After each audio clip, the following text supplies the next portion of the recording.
used to do flips on bikes. Now I'll start flipping houses. I was building my fortune off other people's misfortune.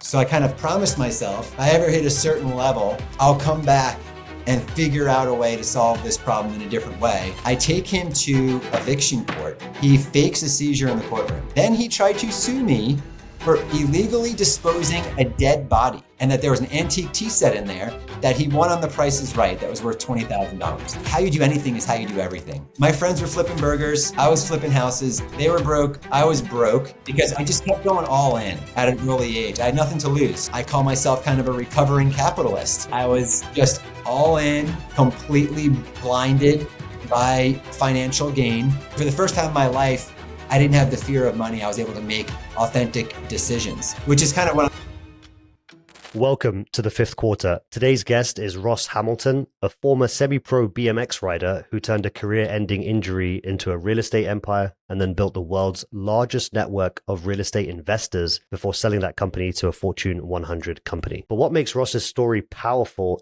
isn't just the exit. It's what came after. Ross started his real estate career at 19, knocking on doors of families that were facing foreclosure.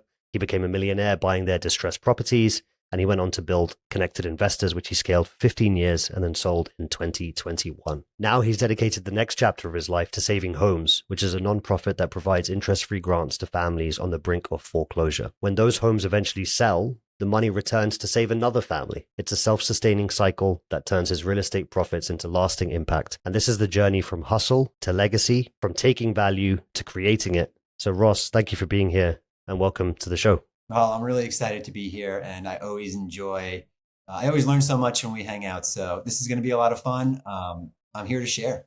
I've been looking forward to this all week, my friend. So I've got a bunch of things I'm going to try and pull from that intelligent, beautiful mind of yours and heart. And hopefully there's a lot of people here that are going to have we're going to have a lasting impact on. So Ross, you went from pro BMX to knocking on doors of foreclosure victims at 19 years old. Most 19 years old couldn't handle that emotional weight. So what made you capable of not even trying to go and generate business, but generate business from people that are losing everything and saying, I can help you? Yeah, absolutely. Well, my background in BMX, I was a semi-pro. I was not a professional. I did ride with the best in the world though. And I took so much value from that. Dave Mirra, who was the Michael Jordan of BMX, lived in my town and I got to ride with him every day. So he basically would make the impossible, I am possible, right? If you've seen that quote before. Mm-hmm. He would do backflips and he would touch his tire to the ceiling, something that I thought would stop your rotation and have you fall flat on your head. So at an early age, I learned the power of surrounding yourself with influential people, with people that are doing things that you want to do. Seems simple, but not enough people, especially younger individuals, actually do it. So I did have a career-ending injury to where I was just out for a long time and I had to figure something out. Dave Mirra moved out of my town. The whole scene left. I was left literally broken and with nothing to do. So I had to figure out how to make some money. So I would go to Barnes and Noble and read books on making money. I found Think and Grow Rich, which was my first book. It led me to Rich Dad, Poor Dad. And I read a stat in that book that said, most millionaires make their money through real estate. So I'm like, you know what? I'm just going to play the odds, right? I used to do flips on bikes. Now I'll start flipping houses. And I wanted to, how you do anything is how you do everything, right? So I had to surround myself with people that were really doing it. I'm jumping forward here, but I had a mentor who was buying houses from people that were in distress. This guy did not know he was my mentor. He was just someone that I would just keep showing up at his office, asking him if he needed any help. He would joke about trying to chase me away. One day he gave me a job to go down to the courthouse, pull some records, and go knock on some doors. Without really any training or any idea what I was doing, because, I was going to give it a shot, I started knocking on doors of individuals that were losing their house. Now, these were people that were double my age. They were 40, 50 years old. I can't grow facial hair today, but back then I probably looked like I was 12. And I would knock on the door and they would open it up and I could see what they were doing. I could smell what was cooking. I can see the distress on their face. And my job at the time was to help work out the best solution that I possibly could through my mentor to where they could sell the house or maybe they can stay there. I became a real estate problem solver. The solutions that were available for people weren't all that great. They had to sell their house. It didn't matter what it was. They had, can't pay, can't stay is kind of what happened. So it was really eye-opening and challenging to be able to you're right, to absorb the challenges that they were going through and try to curate the best situation. But yeah, that's kind of how I got to knocking on doors. Got it. If my research serves correctly, your first deal was a subject to deal that you flipped under a lease option. Is that correct? It wasn't it was my first deal that I did in my own. Oh, okay. But this was at 19, right?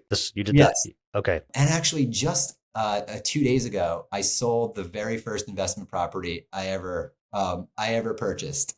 Congratulations. And yeah, that was an interesting end to a chapter of my life. But early in my career, I started off with no money. I was a broke BMX rider. I didn't come from a family with wealth. I was going to a community college with the idea of maybe transferring. Didn't have the best grades. Just doing what I could. I was just hustling. But when I learned about seller financing, and subject to is a form of seller financing, I realized that I could take a little bit of money and gain full control over assets that 30, 40 times the amount of money I was putting up.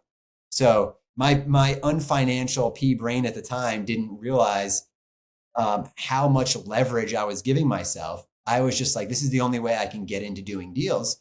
So I learned how to do subject tos, creative seller finance deals, and just, solving problems on both sides. And these kind of strategies have become a lot more commonplace today. You find people in the real estate space really promoting 4 or 5 different types. And they're like, those are old school tactics. This is the new version. But you were 19, dude, when you were executing these strategies.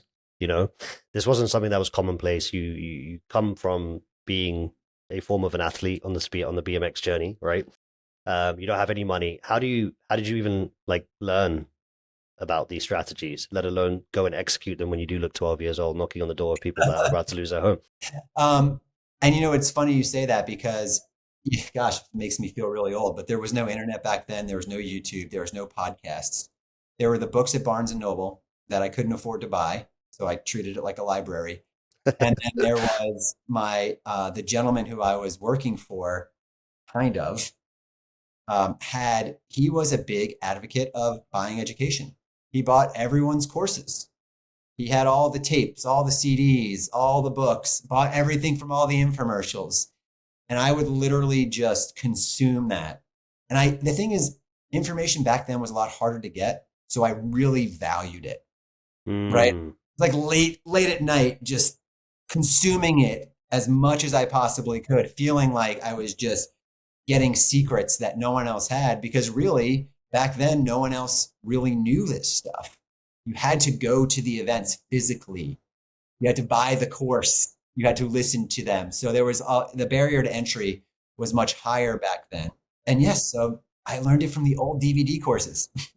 I want to tap into this resourcefulness of yourself. So no money, can't afford to buy books, go sit in Barnes and Nobles, treat it like a library. You came up with a fake business partner named Dr. Elliott to buy time when you didn't know how to structure deals. This is the definition of a hustler's mentality. And I think the word hustler has a bit of a negative connotation sometimes because, of TV and film and things. Where did you learn that level of resourcefulness? Was it innate? Was there a drive that you're like, all right, I just don't want to, just talk me through the mindset of going from, I have nothing, I'm dead broke, I have nothing to do, this guy's left the town, what am I doing with my life, to all of these traits or all of these things that you did, which were just maximizing that resourcefulness that was inside of you, or maybe not, maybe it was learned. Yeah, no, absolutely. I don't remember what book it was, but it was a book at Barnes and Noble, maybe How to Win Friends and Influence People. It said something about a doctor has just the title doctor gives you influence. People listen to you. So here I was. I read, I think to really sum it up, when I learned something, I would just go implement it, Mm, right? I've done like triathlons and Ironmans and stuff, and my whole model there is the same. I'm just trying to get to the next telephone pole. I don't need to know all of the answers. And in today's world, with so much information available, I see a lot of people get stuck in trying to learn everything before taking the first step. I just needed to hear the first syllable of what the first step was, and I was jumping into it. But mm, I invented Dr. Elliott because I felt um, I was insecure. I didn't know all of the answers. And these individuals would rapid fire questions at me. I had yeah. no idea what I was doing.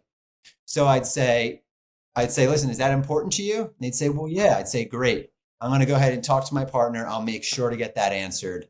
And then the cool thing was I had a question now to ask someone. And learn. And it was a real live Yeah. deal. Yeah. Yes. So many people come to me and they're like, well, they're giving me theoretical situations.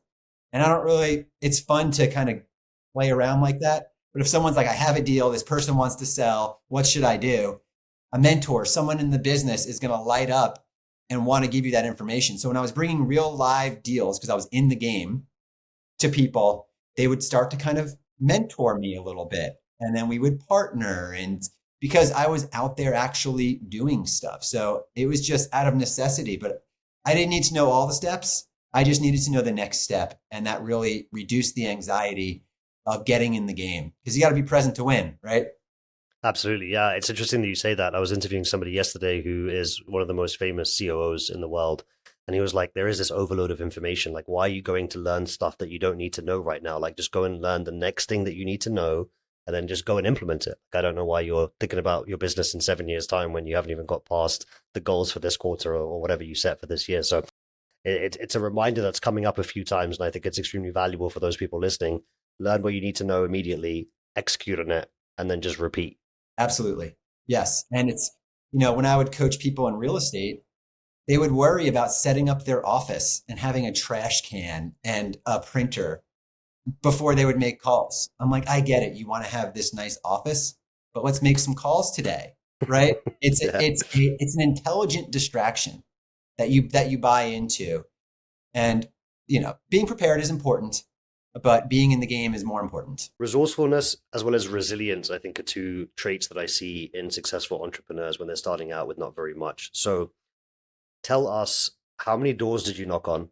How many of those slammed the door in your face? And what is one nightmare story that you can briefly share with us? Oh my gosh. The So, worst one. yes, and okay. So knocking on doors was what I literally did every day. I would drive to different courthouses, and on the way home, I would knock on doors of I would go to the courthouse to get the file because there was no online way to do it. And then on the way back, I would drive, knock on doors, leave flyers. Um, One of the things I learned is a lot of people will not answer the door, right? Or you come across a house that was vacant. So what I started doing with vacant houses, I am not telling anyone to do this, but what I did is I would put a for sale sign in the yard. It would say investor special with a for sale investor special with my phone number on it. And what I was doing, people would call it up and I was building my buyers list, Mm, right? They're like, oh, I want this property. So now I was getting to know all the people in town that were interested in buying properties. I met some people I did a lot of business with that way. But then I would always get the call from the homeowner. And I knew it was them because when I would answer the phone, they would say, who is this? And I'm like, oh gosh. I'm like, hey, this is Ross. They're like, why is your sign in my yard? I'm like, listen, I've been trying to get in touch with you. I'm so sorry. I'm very interested in buying your property in the condition it is. And some people would go off the rails. Some people would calm down, and I'd wind up buying their house off of them. And it was a fantastic hack for me. Now, that did get me a property that I bought, and it was a property with a tenant in it by the name of Charles Lewis. I will tell you this guy's name. And I bought it from the landlord. And he's like, yeah, this guy, he's been kind of a troubled tenant, haven't been able to get him out. I bought it for like 54 grand. It was worth a 150. I was early in my career. I'm like, I'm making a smooth 50 grand on this no matter what. Tenant was acting really nice. I was like, he's like, oh, I just need to find a place. I was like, do you mind if I start working on the outside of the house? First property I didn't do subject to. I had to get a hard money loan on, right? So the clock's ticking. So I start doing the outside. I do the roof, and I'm like, Charles, man, I really got to get in there. Guy would not leave, right? I take him to eviction court. He fakes a seizure in the courtroom. No joke. It gets postponed again. My hard money loans come and due.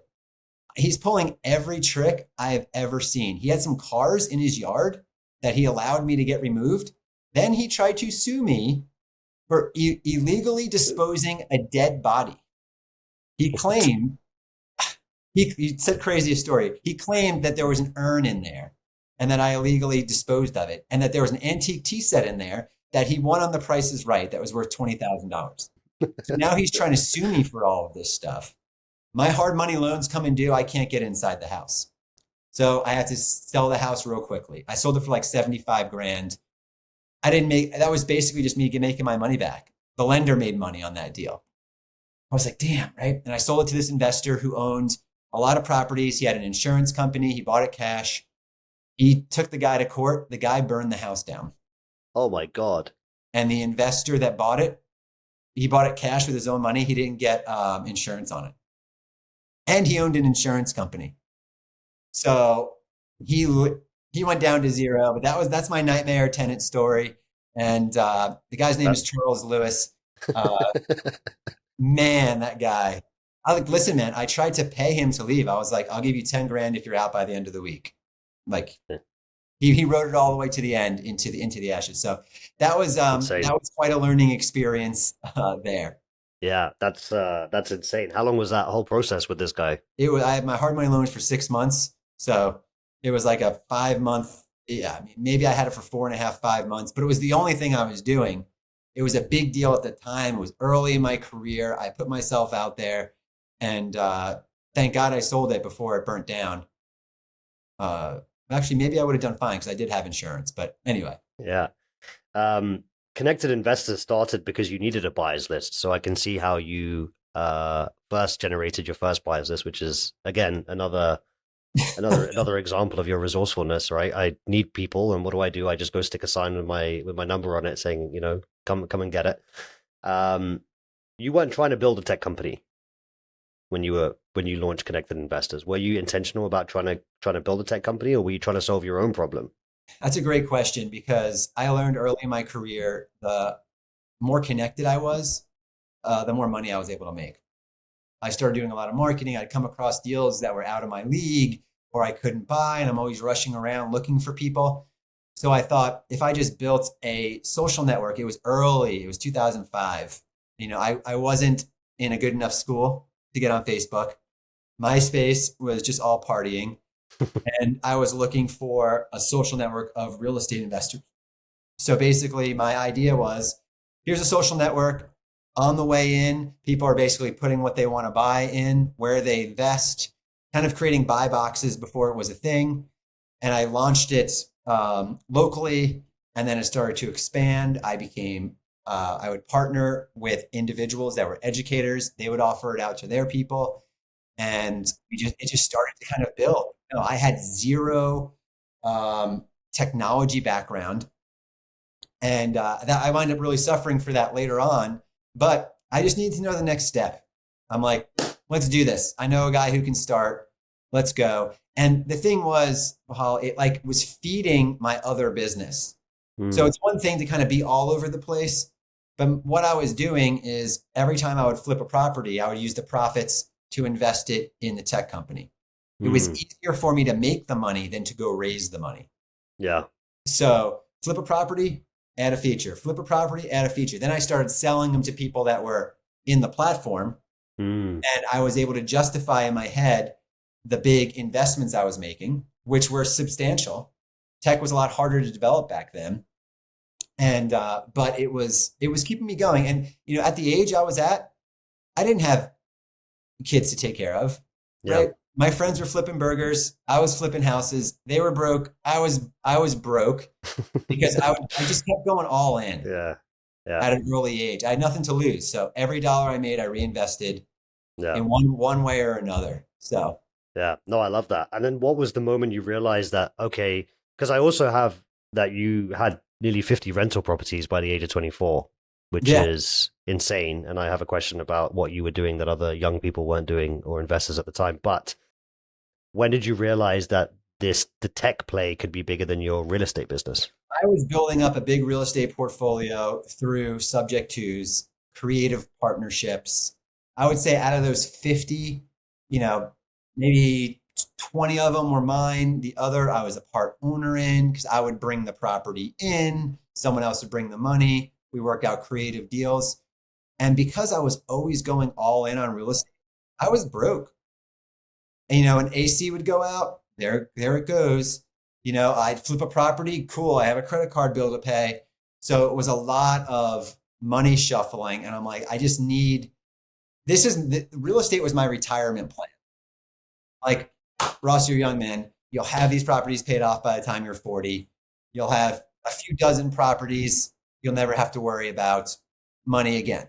And I grew up in a household where we worried about money all the time. So I Hmm. was very like driven to solve the money problem for a lot of different personal reasons. And I needed a way to make income while I was building up my real estate portfolio because my real estate portfolio was for tomorrow, Ross. Yeah. It was a gift for later, Ross.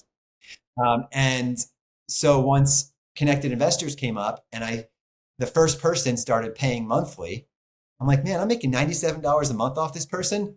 There's no tenants, no toilets, no ACs I'm going to have to repair. I remember my goal was if I can just make $10,000 a month off this software, my whole life would be changed forever. That was my goal. And because it complemented my real estate business so much, I was able to do Yeah. both at the same time. The Yeah. network I was building for real estate was the same network for the tech company. So I wasn't diluting my efforts at all. You were compounding both sides of it. Yes, Yeah. exactly. And I think it's important for the listeners to really catch this. You built a buyer's list because you needed distribution for your deals. That's where it came from in the first place. And that's not necessarily tech entrepreneurship. That was just you solving your own bottleneck. And And tech had to happen to have been the way. and that happened to have been the way. And I think most founders miss that. They build these products for like these hypothetical markets, thinking that other people need these things, but they've not experienced it themselves. Instead of like scratching their own itch, and I think that's an invisible leverage that a lot of people should focus more on. Um, Ross, I know you very well, and I know how warm and loving your heart is, and how intelligent you are. So this next question is hard for me to ask you, but I want to ask it to you because I know you're going to give me a response, which is going to be useful for a lot of people. You spent you started off making money off families that were losing their homes, and you were helping both people in this situation. They needed to get out of it, and you had a business to run. But I know the kind of person that you are, and I know that that would have had to weigh on you, you know. And if I didn't know you as well as I do, I wouldn't ask you this question, by the way, because I wouldn't want to put a guest in this situation. But walk me through the moment when you realized that you were building your wealth on other people's misfortunes. Yes. No, so it was like I was building my fortune off other people's misfortune in the same way, essentially, as someone that sells medicine does, right? Yep. And in real estate, a lot of people, they don't, they feel like vultures. And in old school movies, you should see the guy who's sitting there trying to take the house, I think in the Goonies, right? Yeah. One of my favorite movies when I was a kid. The real estate investor was like the bad person. So based on the outside looking in, you can say, "Hey, this is bad." But when you're in it, it's very easy to see the benefits of there's a mess here. These houses need to be cleaned up. Someone has to come in and do the dirty work, especially after the crash with all these abandoned houses everywhere. So I I can say that it wasn't until I was at a much greater wealth point to where I even was able to have that conversation with myself Mm. because I was broke. I had bills to pay. I was solving a problem. I didn't really question it. I Yeah, found ways to say, hey, I'm helping these people out. I was giving them the best option they were going to get, but there weren't many great options, which sucked. So I kind of promised myself, if I ever hit a certain level, I'll come back and figure out a way to solve this problem in a different way, which is kind of what I'm spending all my time doing now.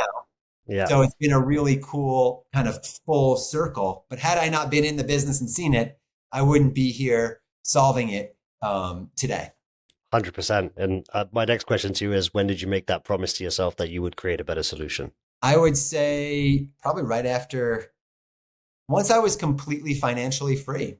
Because before that, you're kind of scared, Yeah.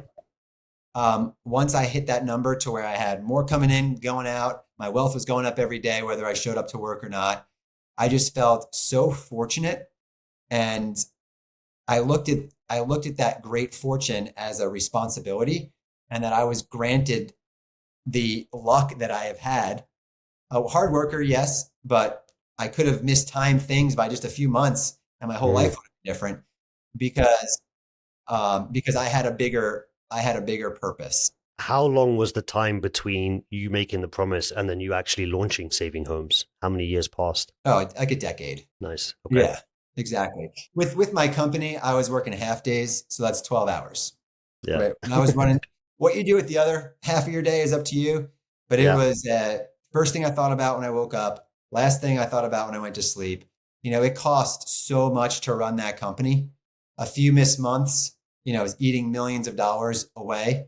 Yeah. So it was, I created a machine that was that was working for me, but could turn around and eat me very quickly. So I had to feed that business, and a lot of people have been there before. 100%. Yeah. And I think, I appreciate you answering the question as honestly as you did, because I think there is this tension that most real estate investors don't actually talk about, that you can build wealth in distressed markets. And it's not just in real estate, but in other areas of and other industries as well. And there is that human cost on both sides of that transaction. And there is also something great that comes out of it when you provide people solutions. And if you hadn't gone through that process, you wouldn't have built this phenomenal nonprofit that you're currently running to today. And it was almost a necessary thing for you to have gone through in order to then build a much better solution for people, which we'll cover later on, because the work that you're doing is phenomenal, and I can't wait for other people to hear it. You're now running Connected Investors for 15 years.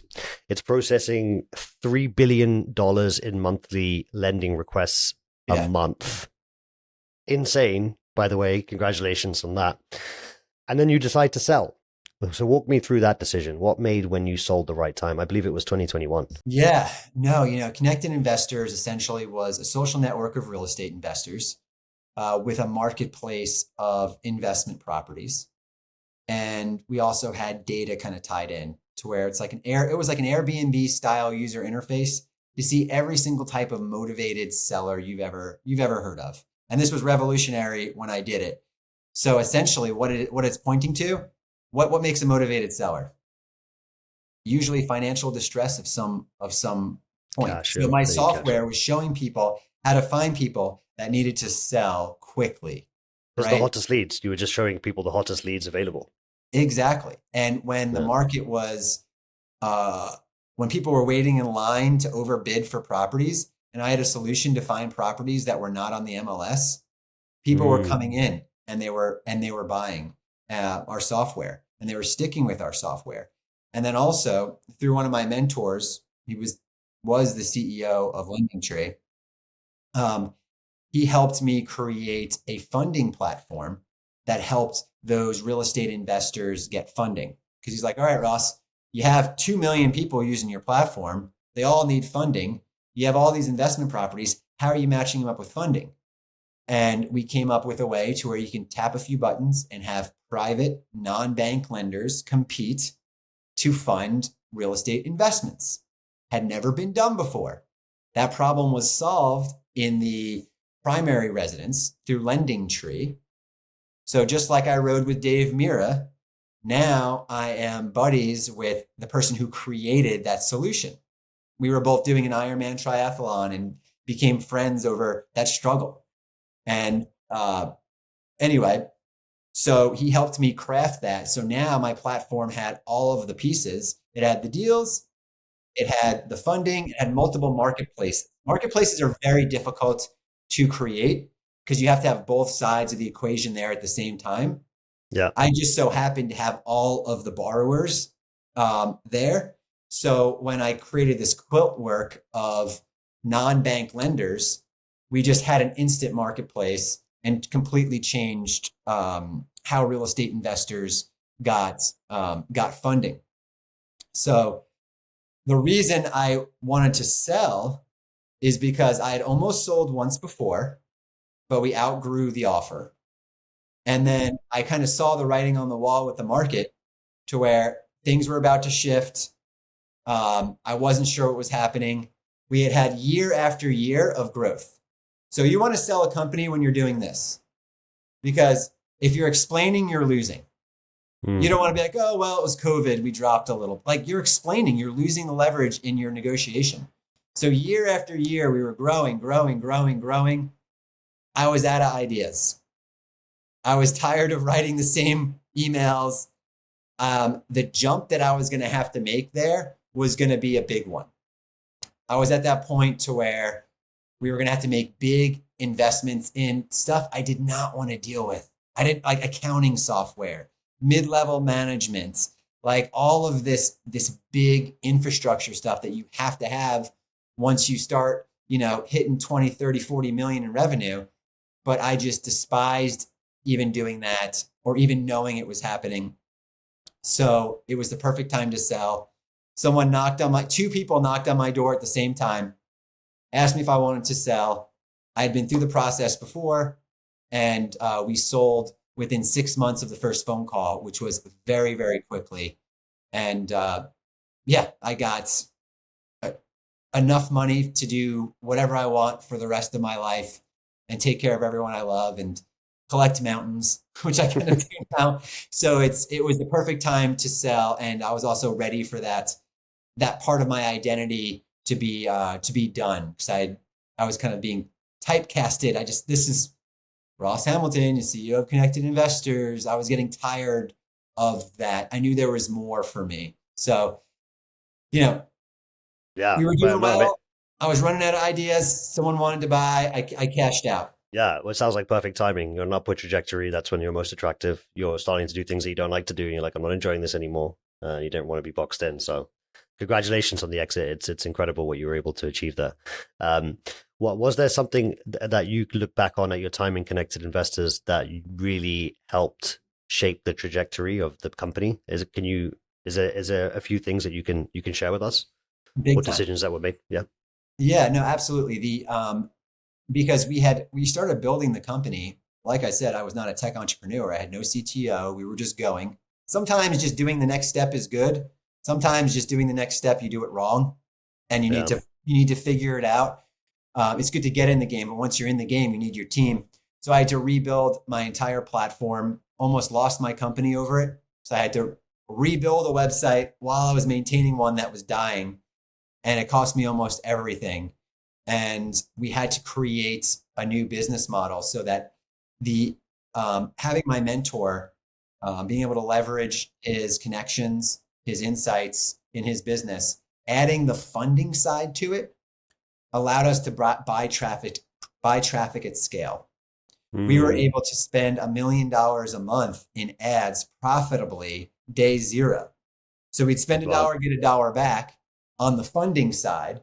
And then we had all of these clients that we can then sell our software to. So our margins were super high because we had a way to buy traffic at scale. When someone would fill out a form, we would sell that lead to up to 5 lenders. So on average, it was costing me $30 or $40 to get a form filled out, and I was getting $40 or $50 per form. So that's when my business just absolutely exploded. So to sum it up, I figured out a way to buy traffic at scale to where I can monetize off people coming in without needing their credit card. So what we did is we put the B2B side on the B2C, because selling to lenders was B2B. We had to call these people up. We had contracts. It was a whole different side of the company, but that side supported the B2C side. And it was, without that, it would have been very, very difficult to grow revenue. And were there strategic hires that you made which you really feel created a lot more enterprise value for the company? Is there a few key hires that you made or people that you're like, Oh my, if it yeah, wasn't for these guys? Yeah. And what were those roles? absolutely. And there were a lot of hard lessons learned there. So Yeah. my chief operating officer, he came in, we were doing like 300 grand a year with zero profit. And we built that up 10, 20, 30 times. And he rode with me all the way to the top because I am good at certain things and I am very, I avoid uh, the things I'm not good at, but they cannot be avoided, like the financial details of things. He was a CFO, COO. He was an operator. He was a counterweight. He was the string to my kite, right? You need that. You need that innovator, that one who's looking around the curve to keep your site fresh. Someone that can talk about it and inspire people to want to be part of what you're doing. But then you have to have the counterweight of the CFO and the operator who ensures you deliver, who ensures that you have margin and that you're making good decisions. So we had a real respect for each other, and yeah, and it was, and he grew all the way through the company. So he was absolutely pivotal. My finance and operating team allowed me to be creative. What is the biggest lesson you learned running a company of that size?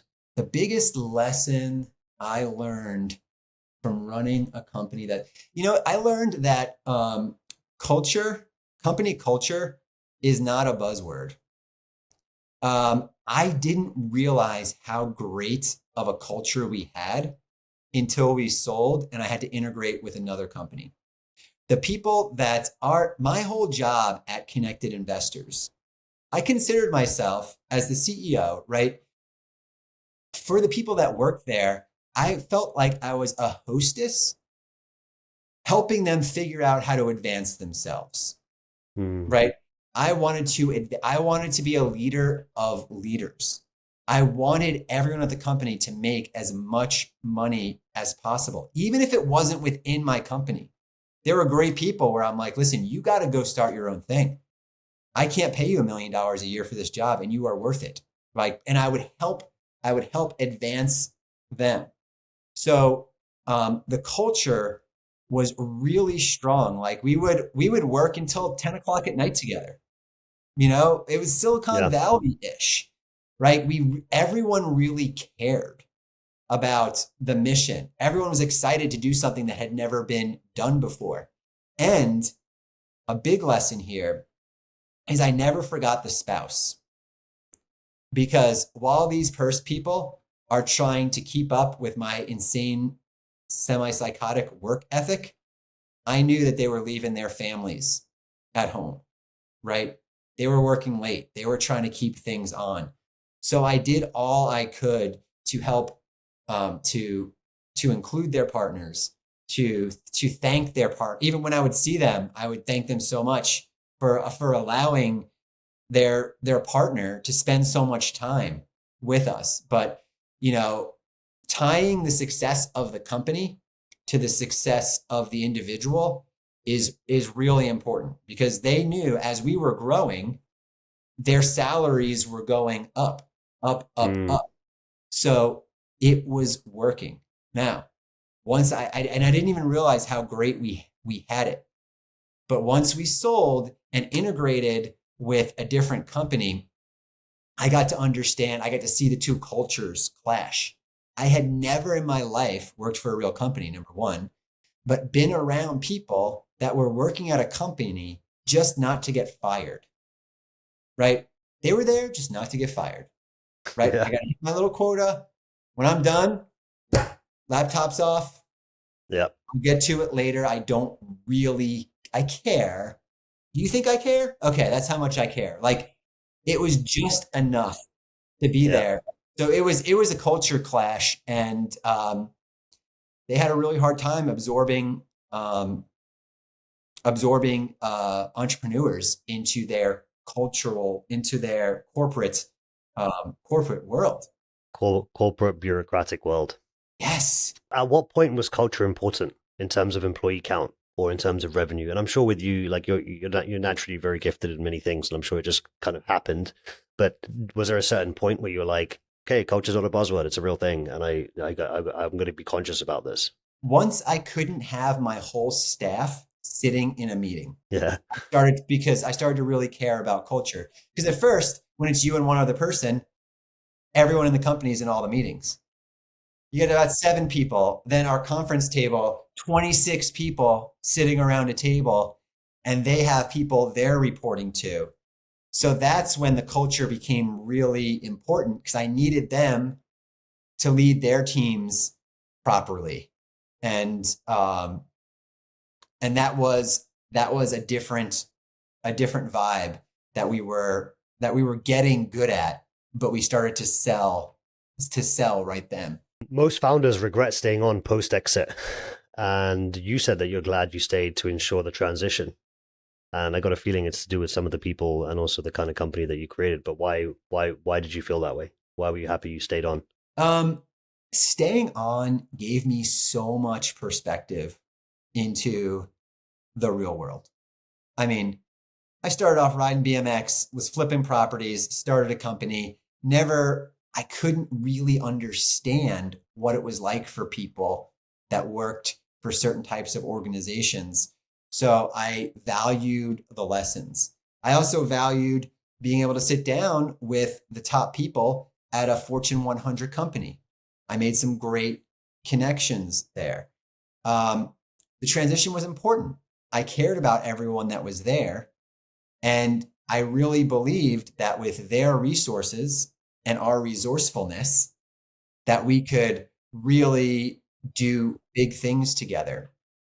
Um, so very optimistic. Looking back, very happy. There was a lot of struggles because they were like, sure, you're going to be able to run your business just like you do, right? It's on you. But what they're really saying is you can run your business. It's kind of like going from Earth to Mars. You can do whatever you want, but everything is different. The gravity's different. You can't breathe over here. So it's like I can't really run my company. One of the biggest thing is the way that I would pay my sales force. If you can pay your sales team the second they make a sale, they're going to make more sales. The closer the dollar amount comes to the action that you want, the more of that you will get, right? Well, In our office, we had literal bells people would ring when they would get a sale. And every now and then I would just walk over to a salesperson and just give them $100, right? It was like a slot machine for these individuals. The salespeople were celebrated. They worked hard. They figured things out. New company, it was a 2 month delay in paying them their commission. I couldn't just bonus people out. I couldn't do it. I was able to give them points that they can use to like get a blender or something, like nothing that really mattered. So it was crazy to see the difference in urgency and in the ability to execute. I lost uh, all of the things that allowed me to motivate people because I mm, couldn't promise them advancements in the new company because maybe if they hit all their goals, they can get a 2.4% increase. yeah. 2.4% doesn't motivate people. I was giving people $20,000 tokens and saying, hey, we hit this goal this quarter. Everyone in this room is getting 20 grand. Dude, boom. And their spouses know as well. So they're like, Mm, get they're on out board. there. We need a new car. Yeah, And I yeah. remember when I got to write those checks, I was like, oh man, we hit that number. All right, everyone. Here it's like it was hundreds of thousands of dollars that went out, but they did it. They rallied together. The company's success their success was tied to the company's success. So they Yeah. they made it happen. I love that. I love the incentive part. For someone who's listening and says because as soon as you said it, I was like, this is a brilliant idea. And we have 50 full-time sales reps in our organization. How do you pay a sales rep straight away? Oh, that was just me out of my pocket. Oh, okay. There, You just our got sales some. our sales team was in there, and when I would hear it, The bonus I would give them, paying them. Okay. No, the salespeople would get paid biweekly. Okay. The fastest I was ever able to do it once we were at scale was biweekly, Hmm. but we would try to set it up weekly. And then we would have 2-day contests, right? Most sales over the next 2 days is X, Y, and Z, right? Hmm. And then if someone was always winning, we would take the winner and he would go against 3 people. So Okay. now these 3 people, you create these fun little content just to keep it fun. I mean, Yeah, yeah. I have kids, and I was just talking about this to a buddy of mine who says his car is totally trashed, right? His kids just throw stuff everywhere. And I was like, what I do is I have this thing I call a garbage can, and it's a monster that is hungry and wants to eat all the trash it can. And my kid just loves it. She cleans my whole car to feed this this monster, right? And it's brilliant and it works. So it's just I'm a kid, everyone's a kid. You just want to make the mundane fun. Throw a few contests in there, keep it light and fun, and people enjoy that because you don't kind of get it everywhere. Yeah, no, I love that. Just gamifying things, making it more fun for people. Even when you just mentioned, even the wives and the spouses would know. They probably come home at like 8 p.m. Like, what are you doing here? Go back, do another 2 hours. We We got need that stuff to 20 buy. grand. Yeah, Yeah. exactly. I think when you look at like operating systems, okay, so you go from BMX, you go to real estate, you go to tech founder, you go to nonprofit leader, okay. These are four completely different places and roles, and probably do have different operating systems. But what are the principles or routines that stayed consistent across all of them? Yeah, no, that's a great question. And to start answering that, I can say that I have been ignorant every time I've started something. I'm like, oh, real estate, millionaires are made here. Cool, I'll do that. Tech, this will be fine. My cousin knows a guy who knows a guy. Sure. Sell my company. I don't want to start another business, so I'll do a nonprofit. The only thing harder than running a business is running a nonprofit. So I like to get in and get stuck and then kind of figure some stuff out. Not recommended for every personality type, but the way you do anything is the way you do everything.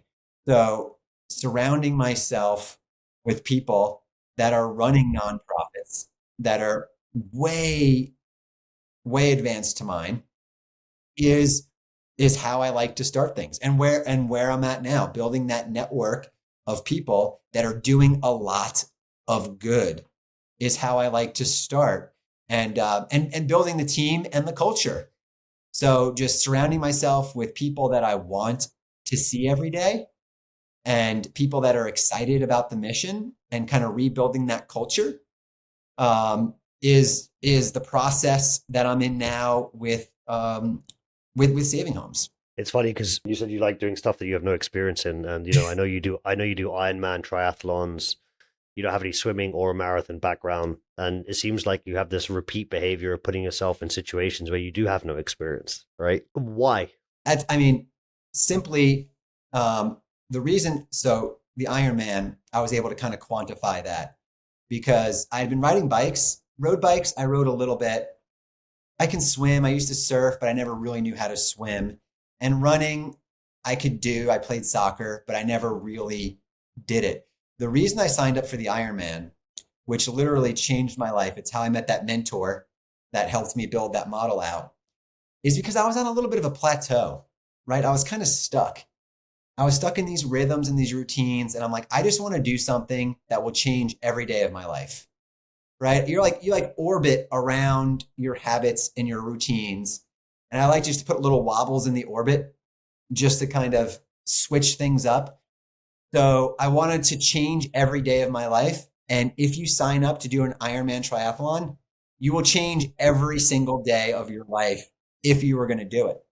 Mm. Uh, so I like new experiences, and I like learning new things. So The challenge of doing it and the growth that comes with it, the new learnings that come with it. yes, yeah, absolutely. And now when you're running a nonprofit, how different is running a nonprofit to running connected investors? They're so much different, but there's so much that's exactly the same. And one of the things that a mentor told me that I wish I would have executed on a little better is he called it his lifeboat strategy. He's like, Ross, when you have a big business, you have this Titanic, right? This huge ship. And now you're the captain of that ship and you run a big ship way different than you run a small ship. So if you sell your company and you go to start a new company, you're not going to be as resourceful as you were before. Because when you first started your first company, $100 was $100. Now you lose $100 a million times. It doesn't even matter. Like you're not going to be as resourceful. So he's like, take your big company, start a smaller company with that company. So when you sell it, you can step off of the big boat and you're on a more established boat. So selling a piece of the company. I tried that. However, the company that bought me wanted to buy it all. So I stepped off and had to start something from scratch. And my mentor was definitely right. The approach to the new company, I've had to reset my mind into a different mentality and do things like a startup again. Like literally, I am scheduled to do a Save a Home for the Holidays campaign, and I'm going to have a booth set up at a coffee shop talking about saving homes to people one on one, right? All the way back, because sure, it'd be easy. I do all of the bigger stuff too, but that puts me in quite literally in the streets, face to face with people, talking to individuals. So I'm trying to restart this company the same way I did the other company. And I'm really excited because my daughter is going to be there with me No, that's amazing. as well. And she's excited to do it. So I'm excited to kind of show her the evolution of a business, from the bottom up. I don't know if I answered your question, but I just wanted to share that with you. Well, I'm super excited about you guys doing that. So make sure you send some pictures and I'll let us send know you a how it picture. goes. Yeah. Where is it going to be, in South Carolina or It's North going to be in Carolina? North Carolina, in Asheville, where I'm living now. Got it.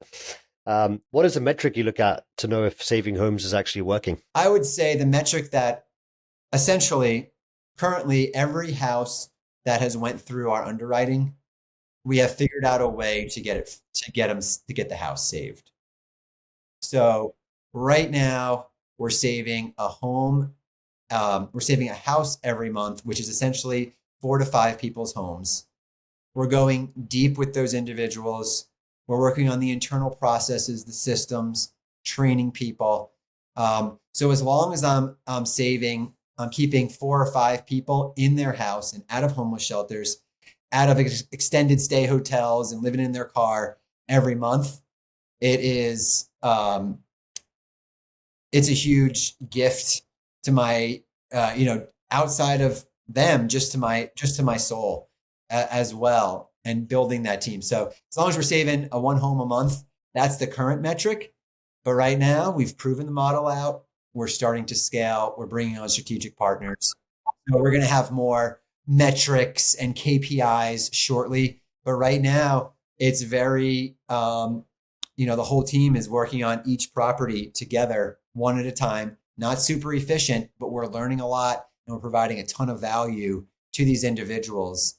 It makes it easier for me to hire once I've done every job. Yeah, because then you know what you're hiring for. I Yeah, know what it actually requires. requires. But yeah. So just a house a month. Nice, dude. That's incredible. And I know that you're dedicating the next 20 plus years to saving homes. What do you believe about success now that 19-year-old looking like a 12-year-old Ross who was buying his first foreclosure property believed? Success. What a word. To define, after selling my company, I wanted to go all the way back to Rich Dad, Poor Dad.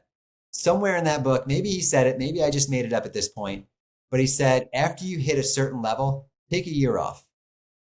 Don't jump right back in. And that really stuck with me, because after I sold, I started to work for the company, which was nice because it was a nice way to slowly walk away. It wasn't just dead. right? I wasn't as worried, and I was able to slowly transition out as I transitioned away from, because it was essentially an identity death selling the company. Like that version of me, I'm wearing a saving homes hat now rather than it's a whole different thing. So I had to actually think. I didn't want to retire. It wasn't about retirement. It was about rewirement. And I'm getting to the success part here, but what rewirement meant to me is I needed to take everything that I believed was important and look at it again without the money lens first. Because I grew up, we were broke. My mom was always worried about money. I was the oldest son. I felt like, I need to go make money. Like it was urgent.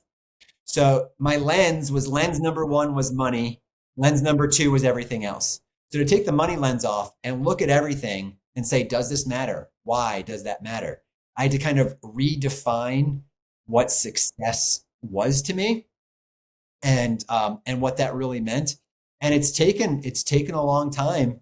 I call myself kind of a recovering capitalist, right? I was just all in, completely blinded by financial gain. So I've had to really detox from that.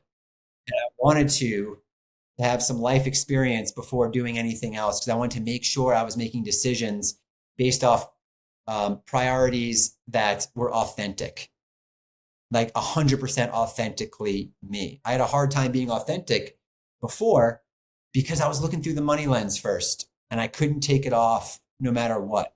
So for the first time in my life, I didn't have the fear of money. I was able to make authentic decisions.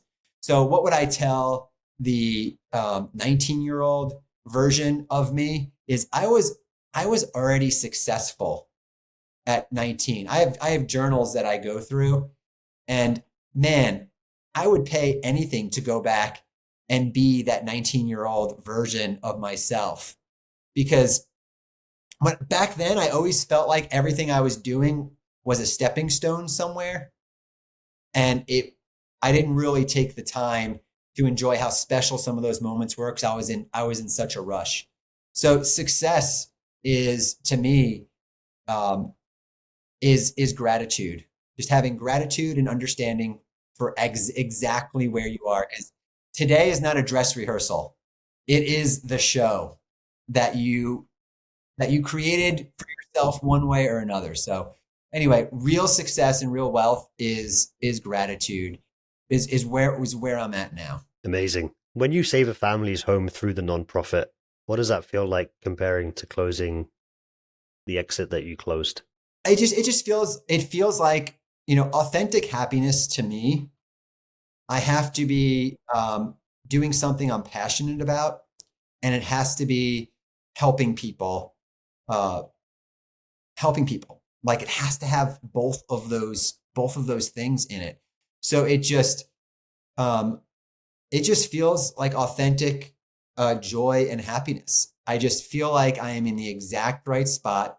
I can look back and say, this has brought me here. I'm the first one to run this type of model in this industry to bring innovation to this nonprofit world in saving homes that no one's ever brought innovation to.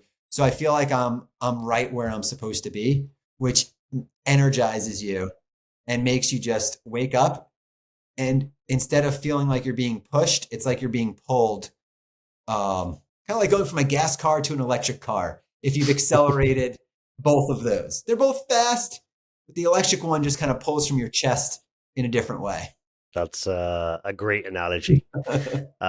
And I think that is the invisible truth behind wealth. It does come from somewhere. And I think you had the courage to look at, where you came from and then decide for the second half of your life about where you would be putting it back. And that's not common. A lot of people continue just to take, and chase, chase, chase, chase, chase. Sorry, go on. I mean, it scares the heck out of people to look in the mirror because when you sell a company and have an exit, or when something really bad happens, you have to ask yourself this question. And the question is, now what? Right? When I broke my leg and I ended my BMX career, that wasn't a successful exit, but I'm like, now what? Right? What am I going to do now? Everything is different. And the way that you deal with the now what's the mindset you have going into it is determines your destiny. So after selling, it's like, all right, now what? It's almost like asking yourself, who am I? So it scares people that exit to have that death of your past priorities and your past things you gave value to, the validation you were seeking. It has been so quiet compared to when I was running a company that drives people crazy.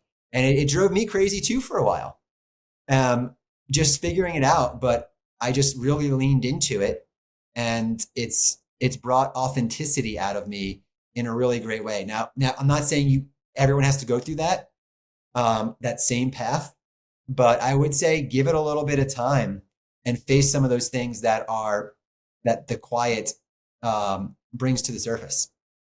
Yeah, absolutely. What is this is my final question to you, Ross, because I want to be conscious of your time, and I could talk to you forever as we've experienced whenever we hang out together in hotel lobbies. But what does legacy mean to you? Legacy, you know what? It's funny you bring that up because I actually just was texting about this. The company that I sold um, just announced that they are shelving the product, right? So, they pulled the culture out. They made a bunch of bad decisions. That's I've been out of it for a while. And I've been getting a lot of text messages, and people are like, well, how do you feel about this? And a good buddy of mine sent me that text, and I said, well, it made it clear that connected investors is not my legacy, and there's a lot more to come. That company closing actually gives me some really cool closure. So, legacy to me, I just, with saving homes, the way that it has a rippling effect of growth, it's just making sure that when you leave, you've left something behind that,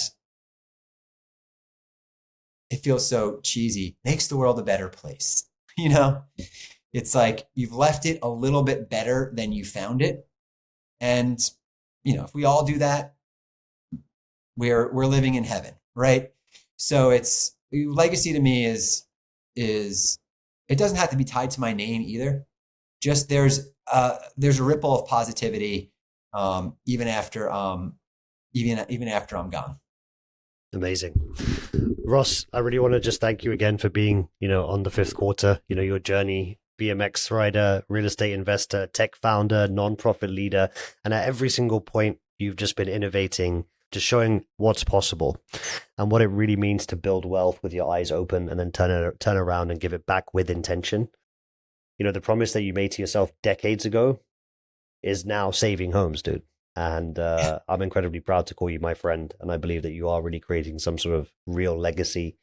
And thank you so much for sharing the full story, for going deep, and just giving us a glimpse into the phenomenal experience and history of your life. And I can't wait to see, where things go from here for you. So thank you very much for being here. Yeah, and if I may, I'm on these shows sharing information because I want people on your show to know about saving homes. If you have an organization and you want to tie a nonprofit into it, you can go to savinghomes.org, you hit the contact form, it still comes to me or my direct assistant. So if you want to look at what we're doing, donate to the cause, donate a house, there's all sorts of cool things we can do. The money can even come back to you. We're a very innovative nonprofit, and we can help you. Help your organization give. So, or you can volunteer, right, and hang out with us. So anyway, we're building a team right now. It's a really exciting time, and that's why I'm hanging out with some of the best right on this podcast for sure. Yeah, no, I appreciate it, and we'll drop the information onto the YouTube channel. We'll put it under we'll put the links under the everywhere that we repurpose the content. So appreciate you, brother. Thank you so much, and I hope to see you soon. Yeah, right back at you. This has been the fifth quarter. Until next week. Thank you for tuning in.